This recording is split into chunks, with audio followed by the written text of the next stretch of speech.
on this today. So the soundboard, what we need to do here is, you may remember we glued these two halves together and there's a thin joint here. Yeah. So we need to cut a thin little slot about half the thickness and lay in another strip binding it together like we did with the back. The difference in the back is that we put it on top and then just kind of sanded it down. This time we want to make it really, really flush. Once we've done that, we'll cut out the sound hole and then the body, and then we're going to glue down the bracing just like with the back.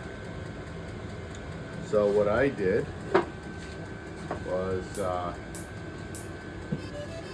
did that, and I'm going to show you the time lapse of that being done, because you don't need to go through watching us glue down a bunch of bracing again. It's basically the same thing as with the back.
Again, we use the template to lay down the marks for where the bracing goes.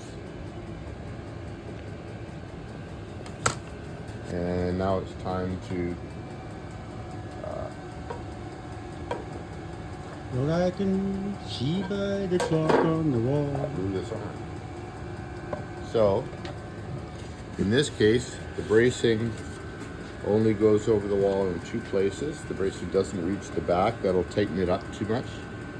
We don't want to tighten up the soundboard too much. We want it to resonate lots. But this will give support to the bridge. This gets glued on. I've taken this onto the flat sanding board and I have flattened it. Yeah. It's nice and flat and ready to glue. So here's what we have here. Here's our little guitar.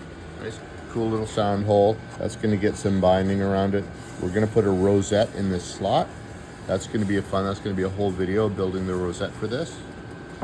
And then after that, we're going to, well, once this is glued on, we're going to trim this. So that's what we're going to do today. Okay.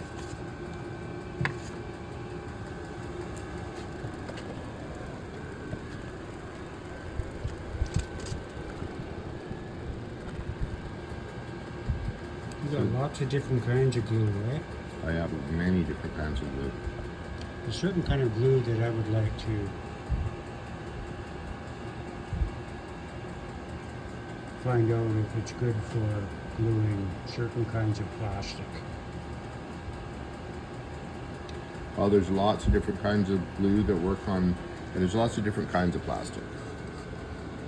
So what you want to do is research what kind of plastic you're talking about. I mean, you know, just the Google will tell you. I've had to do that a lot. This is Type Bond 3, which is premium wood glue. It's really commonly used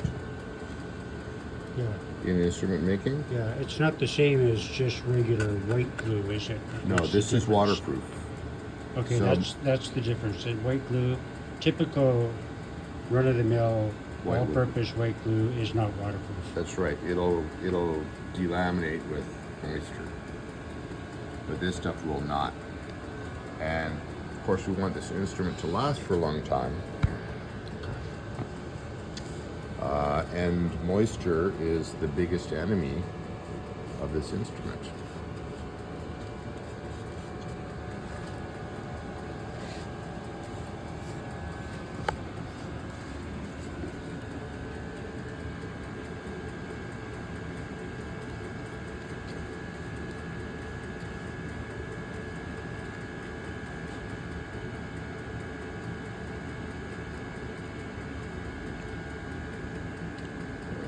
traditional instrument makers use hide glue, like especially violinists who are using really traditional Can you methodology. spell that?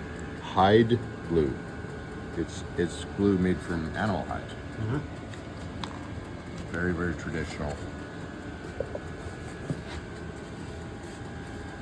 Susceptible to moisture though. The general rule is when you're instrument making, you should be using, in most cases, using glue that will come apart for repair. Just trying to make sure I get the center line right down the center here. Yeah, that looks good. Clamping time. And unlike glamping, which Tim is doing right now. Yes, clamping is different from glamping. Timon is glamper. Camping in flipping October.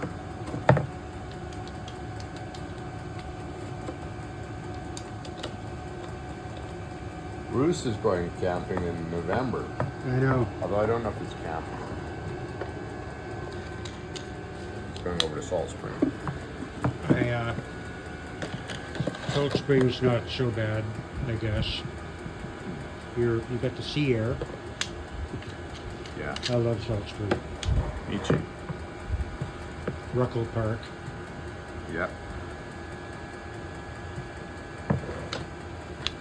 Remember Mr. Ruckle? Mr. Ruckle. Next door in Cloverdale? Yeah, he had this really expensive turntable. Oh, yeah. And all this expensive audio equipment, which was inspiring for me at the time when I was building my own Old Mr. Ruckle was an turntable. Remember? audiophile? Yep. Yep. Cool. I did not know This that. turntable, like it was like the platter was like dead weight. The platter was probably about 15 pounds. He's serious about his sound. You know, back in the days when That's not good.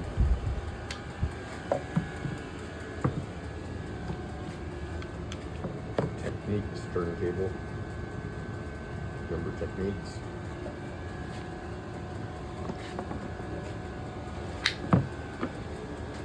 Techniques are children's toys. Actually, they never used to be.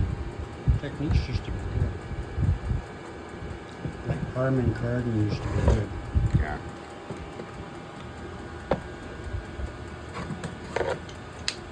QSC amplifiers.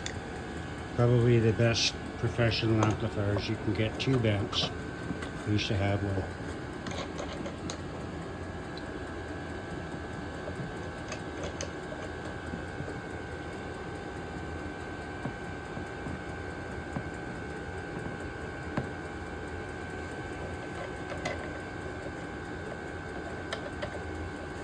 Can't wait to play dueling ukuleles. Yes. My dog has fleas. Da-da-da-da-da-da-da-da. All right. That should do the trick. Let's just take a look. Oh, we're not too sure.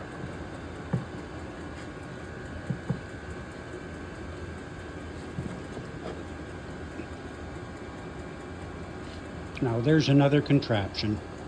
Yeah. No, it's not. It's too narrow. Can't reach far enough.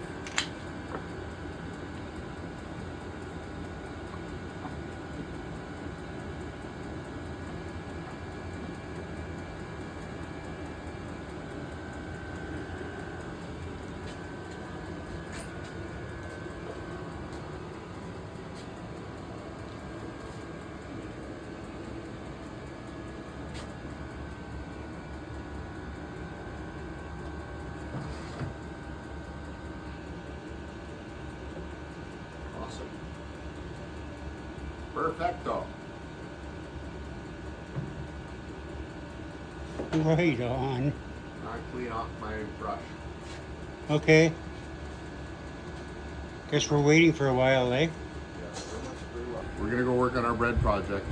Well, this is drying and then For come an hour back. while this is drying, then we're gonna come back. Okay. Get back. See ya.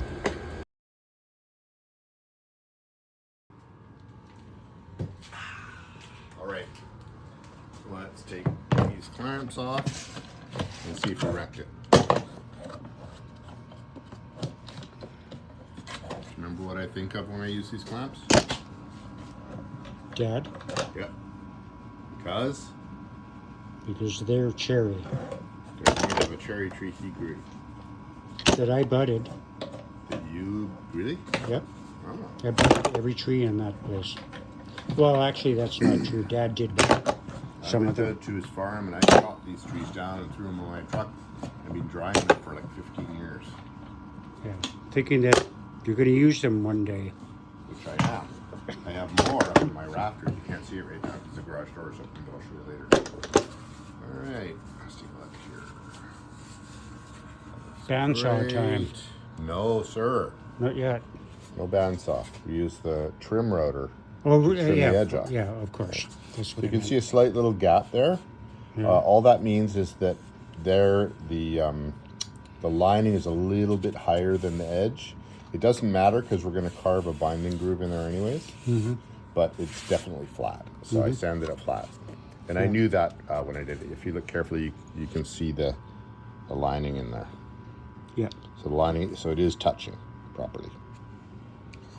All right. Oh, one more thing I did, you might notice, is that I just carved the back out here for the binding.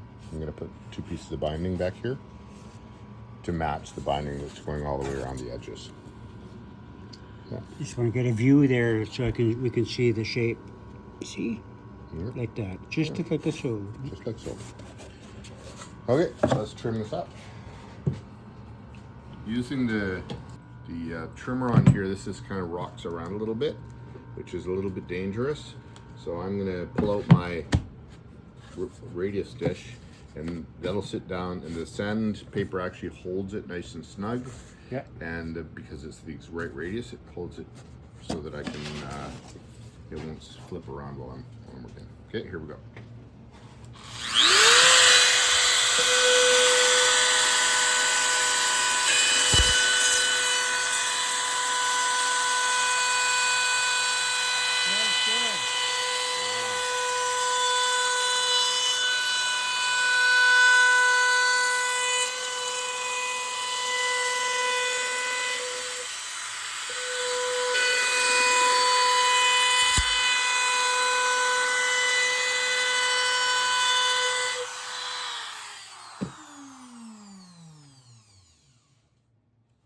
And I left this bit here because I'm going to carve that to match the binding when I put the binding up in here.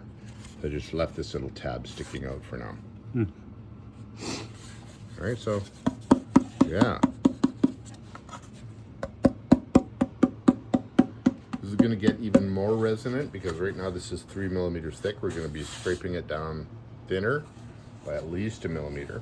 So it'll get a little more resonant than that, too. When you put the rosette in here, that's when you're going to be doing that. What you just said. Yes. Yeah, so there'll be a binding on the inside. Yeah. There'll be a rosette here, and they'll be a little bit proud, so they'll all need to get scraped and sanded down, and will take time to thin this out a little bit more. Right. So there's the basic body.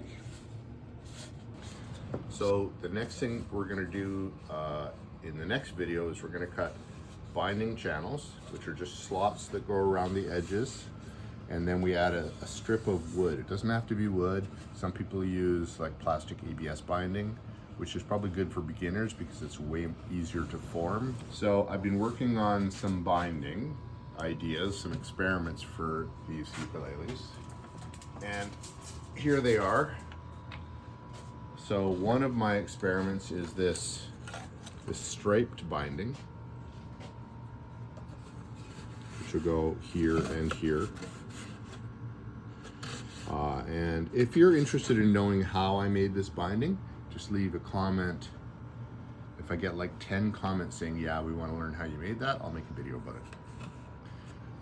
And then, A short.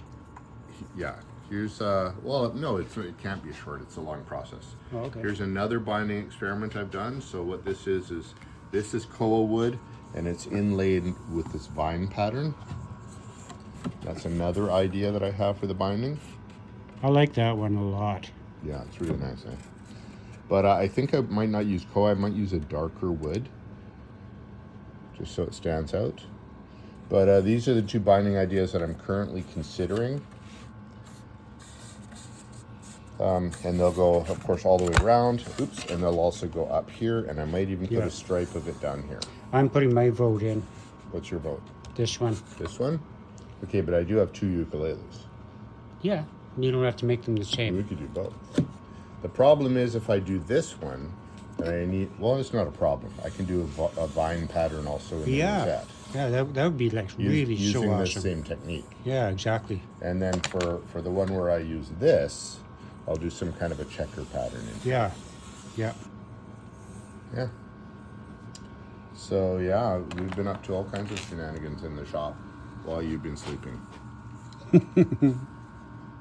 Sleeping, yeah, because that's all I do. William, it's coming. Is he watching this? William is watching this. William, if you're watching this, give us a thumbs up. Give us 2 thumbs up. Yeah. Okay. See you next week. Oh, wait. If you like this video and want to see more, don't forget to hit the like button and subscribe. And if you want to call us out on some shit or talk about how awesome we are, feel free to add a comment. And also share with people. Where are you going? Don't forget to share with people who you think might like to know how to make ukuleles. What do you mean, where am I going? I'm going home. Okay. Bye. Bye.